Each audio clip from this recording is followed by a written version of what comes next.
This is our Acacia Salt Script salt box. It's got that really nice swooping S, and this is engraved, so it has a nice little indenting down. Very nice quality.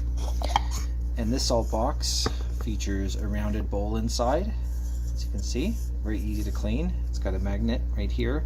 That means that when you close it, it just snaps closed.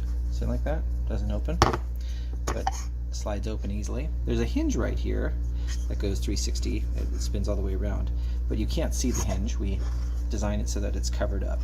Very nice. And on the bottom you can see it's all continuous pieces of wood that goes all the way around, because it's got that rounded bottom. If you look at other salt boxes, typically they have just like a little cheap piece of plastic on the bottom or a really thin piece of wood. This is all continuous, so it just has a nicer look. But I like most of all the rounded corners on this. It's very easy to wipe clean.